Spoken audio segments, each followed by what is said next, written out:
Every day we are faced with a sea of decisions. Some are small and unimportant, but others have a bigger impact on our lives. For example, which politician to vote for? Should I try the latest in diets? Or will send an email make me a millionaire? We are bombarded with so many decisions that it's impossible to make the right decision every time. But there are many ways to improve our chances, and one particularly effective technique is critical thinking. This is a way of approaching a question that allows us to carefully deconstruct a situation, reveal its hidden problems such as prejudice and manipulation, and make the best decision. If the critical part sounds negative, it's because, in a way, it is. Instead of choosing an answer because it looks and sounds good, a person who uses critical thinking weighs the available alternative and examines them skeptically.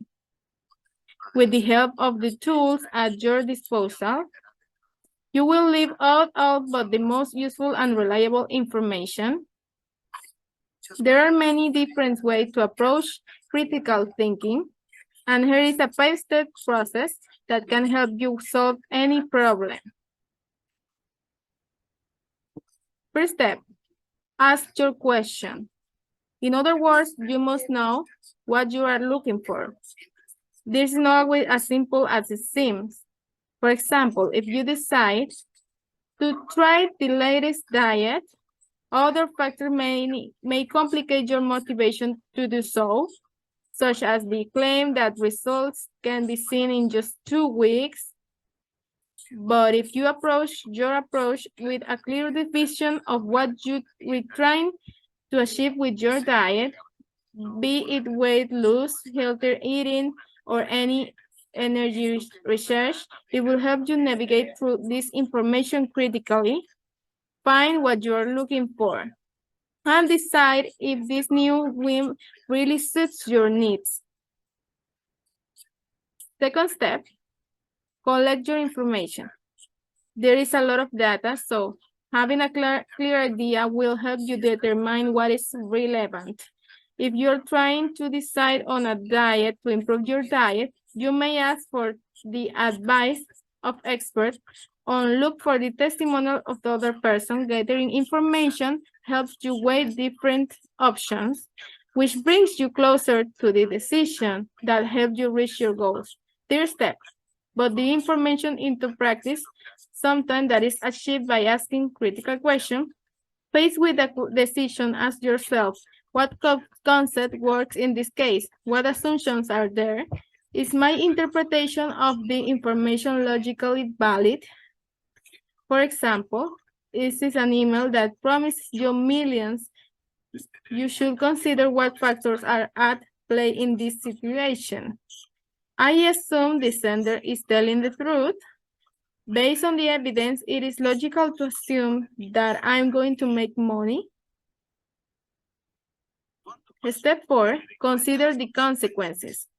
Imagine there is an election and you've decided on a political candidate based on his promise to lower gas prices. At first glance, this sounds great, but what about the long-term effect on the environment? If gasoline consumption doesn't go down, because this could also cause a huge increase in air pollution. On an intent consequence that is important to consider. Step 5, consider other viewpoints. Ask yourself why so many people are drawn to the politics of the opposition political candidate.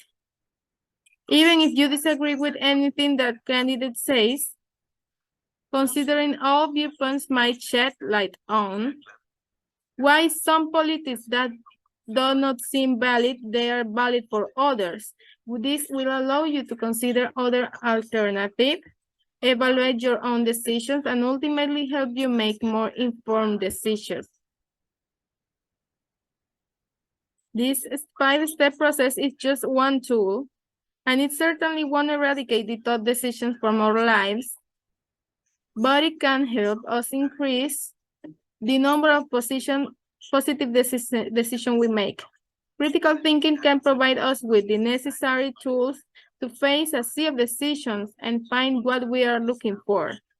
And if many of us think critically, that will make the world a more reasonable place.